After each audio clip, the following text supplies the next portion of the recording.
Hello, thanks for attending my CIM webinar, all about social media, where we're at, who's doing it well. It was an absolute pleasure to spend the time with you. We didn't get to all the questions, so the guys at CIM have forwarded me some of those questions, some of the most common questions to answer. First one is, what's the best way to drive website traffic from social media for conversions?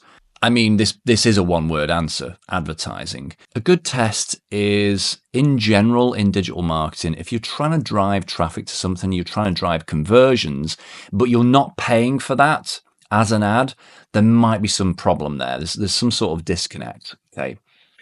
Because no one who runs a platform wants you turning up and marketing to people, and they don't want you doing it for free. It spoils the platform and it undermines the advertising product, quite honestly. So it's unlikely that you're going to get a huge amount of traction unless you are a cult brand or very certain types of companies like estate agents or recruitment companies where people do follow specifically for links to new properties and new jobs and things like that. Maybe. But in general, it's very hard to do that from organic content because, as we talked about in the webinar, the social media algorithms all penalize content that has links in.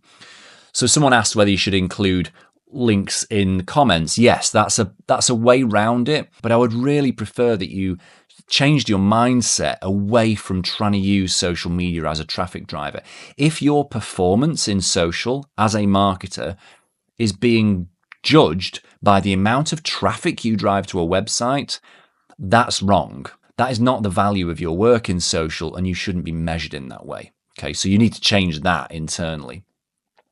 Someone also asked, in places like Instagram and TikTok, is it still effective to direct people to the link in bio? Yes, absolutely, but there needs to be a good reason to do that. And if you didn't provide value in your post and all you did was just try and market at people, then no one's going to go and find that link in bio. Okay.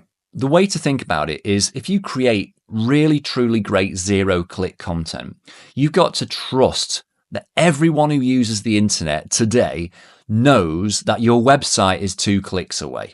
If they see your post and they want your product, they want to find out more, everybody knows that all they've got to do is click on your profile image and there will be some sort of link on your profile, okay? I don't think there's anyone that doesn't know that today, but people will only do that if you've earned their curiosity, you've earned their trust through good, valuable content. And value only really comes in 2 flavors. Valuable content is either useful or it's entertaining. Which are you going to produce?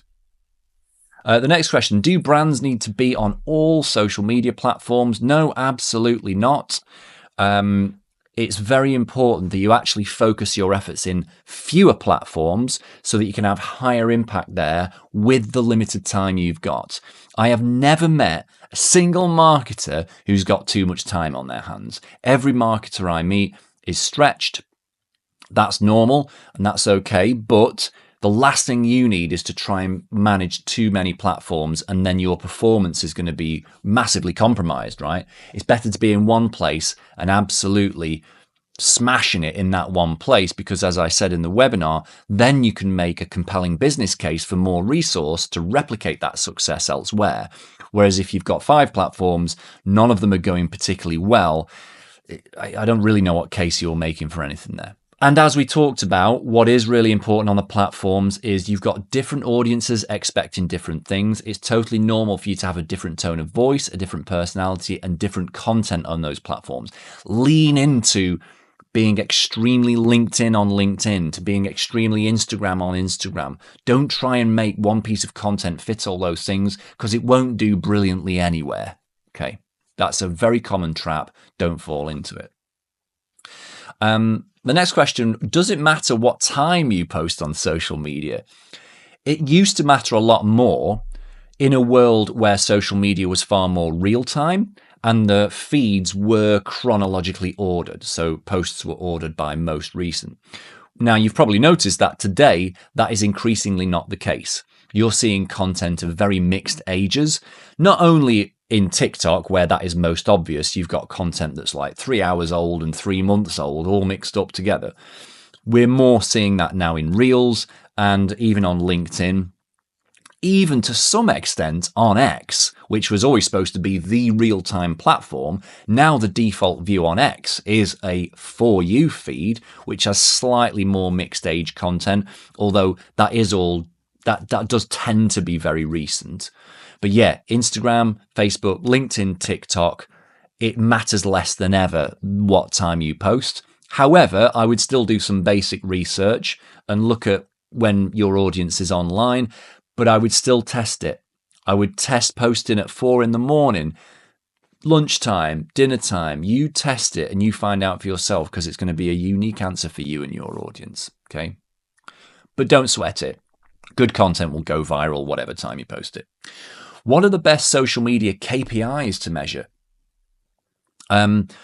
So like I said in the webinar, you want to be looking at those top and middle of funnel metrics, because that's the point of social.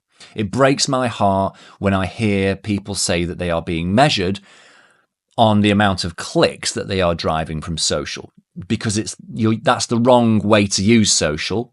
You're basically sabotaging your social channels if you're using them as a traffic driver, for most kinds of business anyway. So we have to firstly acknowledge what social's role is in the marketing mix.